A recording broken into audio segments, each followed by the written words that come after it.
Assalamualaikum warahmatullahi wabarakatuh. Perkenalkan, nama saya Mayang Sari. Saya sebagai anggota dari kelompok 8, yang mana kelompok 8 itu kelompok Madrasah Aliyah. Di sini saya dan teman-teman saya nanti akan mempresentasikan hasil dari laporan mini riset. Terima kasih kepada dosen Bapak Dr. Rudi Ahmad Suryadi MAG selaku dosen mata kuliah pengembangan kurikulum yang telah memberikan tugas kepada kami. Baik, kita langsung saja ke pemateri. Pemateri pertama itu ada Nuri Handayani, pemateri kedua ada Eli Sukmawati, pemateri ketiga ada Tiara Safitri, yang keempat ada Berlian Sugandi, dan yang kelima ada Rahman Solihin. Selanjutnya ada Intan Purnama, dan selanjutnya ada Muhammad Agung Febriansyah, dan selanjutnya ada saya sendiri yaitu Mayang Sari. Oke, kita langsung saja ke materi.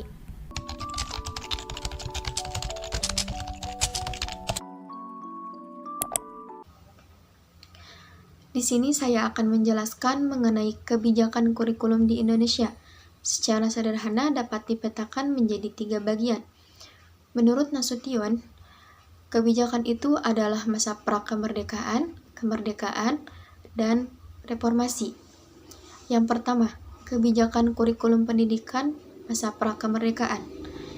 Kebijakan pendidikan pada masa prakemerdekaan dipengaruhi oleh kolonialisme, di mana kebijakan dan praktik pendidikan dikelola dan dikendalikan oleh penjajah. Pertama, kebijakan sekolah kelas 2 yang diperuntukkan bagi anak pribumi, dengan lama pendidikan 3 tahun. Kurikulum yang diajarkan meliputi berhitung, menulis, dan membaca. Kedua, kebijakan sekolah kelas 1 yang diperuntukkan bagi anak pegawai pemerintah Hindia Belanda. Lama pendidikannya 4 tahun, kemudian 5 tahun, dan 7 tahun. Itu saja yang dapat saya sampaikan.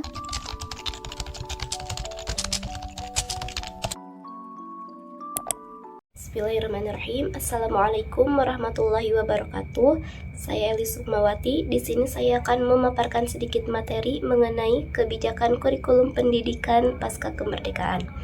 Nah, di sini terdapat beberapa kebijakan. Yang pertama ada kebijakan kurikulum tahun 1968, di mana kebijakan ini merubah struktur kurikulum pendidikan dari Pancawardhana menjadi pembinaan jiwa Pancasila, pengetahuan dasar, dan kecakapan khusus. Yang selanjutnya ada kebijakan kurikulum tahun 1975, di mana ini menekankan pada tujuan pendidikan yang lebih efektif dan juga efisien. Dan yang terakhir ada kebijakan terhadap kurikulum 1994.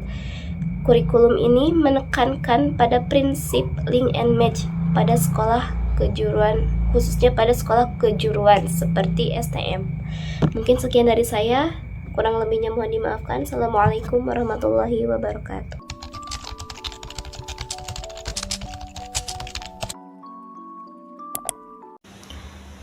Baik, di sini saya akan melanjutkan materi selanjutnya, yaitu mengenai kurikulum pada masa reformasi. Nah, jadi kurikulum pada masa reformasi terjadi pada tahun 2004, yaitu kurikulum berbasis komputer atau biasa disingkat dengan sebutan KBK. Nah, kurikulum ini berfokus pada pengembangan atau kemampuan peserta didik terkait suatu performa atau suatu kompetensi yang telah ditetapkan. Kemudian selanjutnya pada tahun 2006 ada kurikulum KTSP. Nah, kurikulum ini membebaskan semua guru untuk merancang pembelajaran apapun itu berdasarkan dengan kebutuhan sekolahnya masing-masing atau berdasarkan lingkungan sekolah masing-masing atau sekolah tersebut. Mungkin itu saja yang dapat saya sampaikan. Mohon maaf bila banyak kekurangan. Wassalamualaikum warahmatullahi wabarakatuh.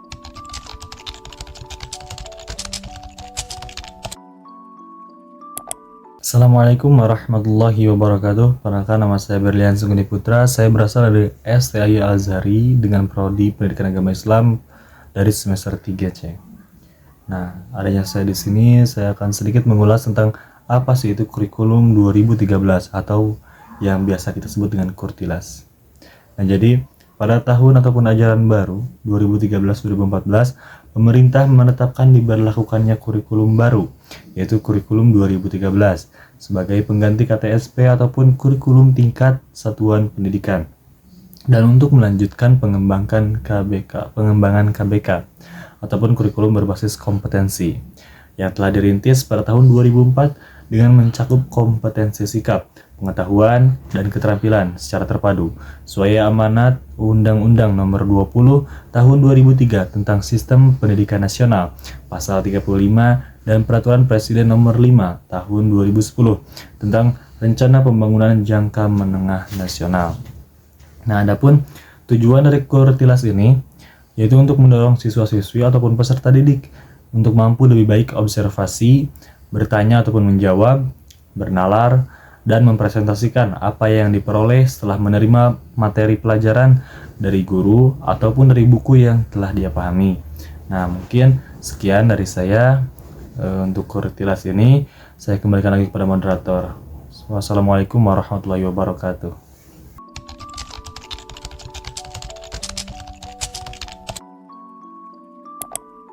Assalamualaikum warahmatullahi wabarakatuh. Saya Rahman Solihin dari kelas 3C Prodi PAI. Jadi di sini saya akan memaparkan beberapa jawaban yang telah kami tanyakan di MA Tanwiriyah. Nah, salah satunya yaitu kurikulum apa sih yang dipakai di MA Tanwiriyah. Jadi setelah kelompok kita mengadakan observasi mini riset di MA Tanwiriyah, ternyata di MA Tanwiriyah masih menggunakan kurikulum 2013 untuk kelas 11 dan 12. Sementara kurikulum Merdeka baru diimplementasikan untuk kelas 10. Pertanyaan yang kedua yaitu, apakah kurikulum Merdeka mempunyai dampak positif atau negatif bagi pelajar maupun pengajar? Nah, tentunya tidak ada yang sempurna di dunia ini kecuali Allah Subhanahu wa taala. Begitupun kurikulum Merdeka ini. Pasti ada sisi positif maupun sisi negatifnya. Dampak positif bagi peserta didik yaitu peserta didik mempunyai kegiatan proyek. Nah, dalam kegiatan proyek di sini, peserta didik berkesempatan mempelajari tema-tema atau isu-isu yang ada di sekitar. Contohnya, seperti isu perubahan iklim, anti radikalisme, kesehatan mental, budaya, wirausaha, teknologi, dan kehidupan berdemokrasi. Sederhananya, P5 ini dijadikan sebagai sarana belajar yang mendorong peserta didik berperilaku kompeten, berkarakter, dan bertindak sesuai nilai-nilai Pancasila. Sekian yang bisa saya sampaikan, kurang lebihnya mohon dimaafkan. Assalamualaikum warahmatullahi wabarakatuh.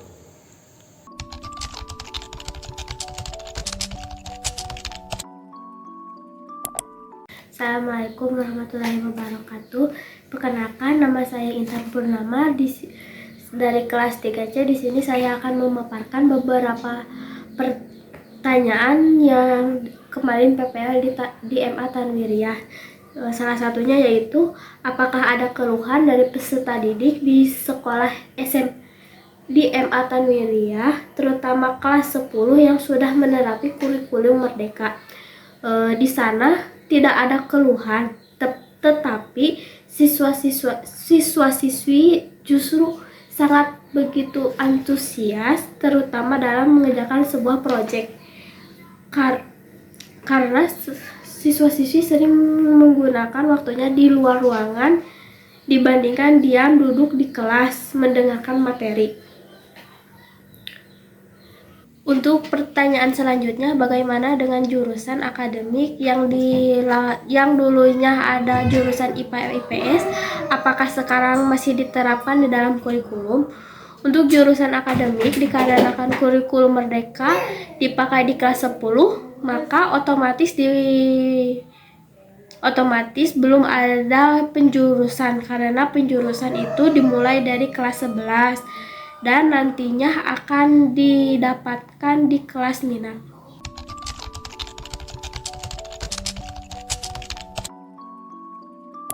Assalamualaikum warahmatullahi wabarakatuh. Saya Muhammad Agung Febriansah. Di sini saya akan memaparkan hasil mini riset yang kemarin. Kita lanjut aja ya ke pertanyaan 3. Bagaimana prinsip yang sudah dibuat terhadap kurikulum 13 dan sekarang sudah ada?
Oke, baik. Dari pemaparan-pemaparan materi yang sudah teman saya sampaikan, kita dapat simpulkan bahwa pengaruh perubahan kurikulum terhadap kinerja guru dan proses pembelajaran peserta didik itu dapat memberikan nilai positif bagi peserta didik. Contohnya seperti memberikan kesempatan kepada peserta didik untuk mempelajari isu-isu penting yang berada di lingkungan sekitarnya. Nah, setiap perubahan kurikulum juga mata pelajaran juga sedikit berubah, terkadang ada yang dikurangi, ada yang ditambah juga. Nah, untuk kurikulum merdeka ada pengurangan jam pelajaran dan diganti oleh kegiatan proyek. Selanjutnya, perubahan kurikulum ini sangat diperlukan seiring perkembangan zaman, karena dengan adanya perubahan dunia pendidikan akan selalu bergerak menuju yang lebih baik bagi pendidik ataupun baik bagi peserta didik. Setiap kurikulum yang pernah ada di Indonesia pasti memiliki kelebihan dan kekurangannya masing-masing. Mungkin hanya sekian pembahasan dan pemaparan materi dari kelompok kami. Kurang lebihnya mohon dimaafkan. Mungkin masih banyak kesalahan-kesalahan dari kami, mau segi dari tata bahasanya, pemaparan materinya, ataupun dari pelaksanaan mini risetnya. Untuk dari itu, kami memohon maaf kepada semuanya untuk pemaparan kami. Jika ada yang ingin ditanyakan, boleh silakan komentar di bawah ini. Terima kasih. Wassalamualaikum warahmatullahi wabarakatuh.